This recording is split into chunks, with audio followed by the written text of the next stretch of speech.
Vi annuncio che se non ci sono forze contrarie della natura, noi questa settimana chiudiamo gli over 80. Il Veneto, pur nella carenza di dosi, spinge l'acceleratore sulla vaccinazione degli over 80. Vicenza riuscirà a concludere la campagna il 15, dice il presidente Zaia, ma entro domenica tutti gli over 80 del Veneto riceveranno almeno la prima dose.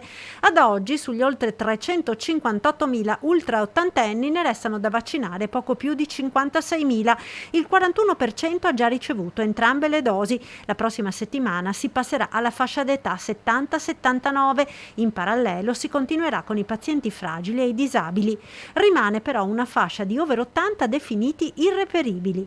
C'è un target di un tot di popolazione che non risponde, ad esempio abbiamo un target che abbiamo capito perché non risponde, perché sono gli AIRE.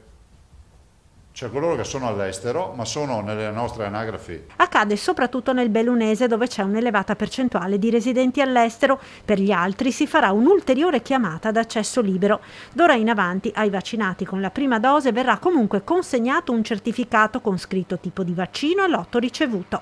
E Zaia oggi è tornato anche sul tema delle riaperture dopo aver incontrato una delegazione dell'Appe di Padova che ha portato la tragedia del settore della ristorazione. Io penso che loro devono essere aiutati a due livelli. Il primo che è quello di riconoscere la devastazione finanziaria ed economica che hanno avuto. Dall'altro noi dobbiamo puntare al tema delle riaperture con gradualità e con buon senso, però come vi dicevo anche ieri è fondamentale che si pensi al fatto che noi adesso una fase di convivenza col virus la dobbiamo iniziare.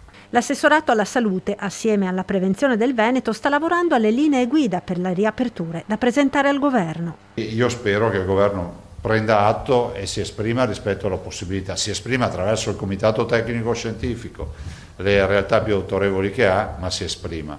Infine un appello anche ai sindaci del Veneto affinché aiutino queste categorie. Questa fase di transizione, qualche metro quadrato in più, qualche burocrazia in meno, eccetera. So che i sindaci sono sensibili, faccio appelli ai sindaci del Veneto di dare una mano a questi ristoratori.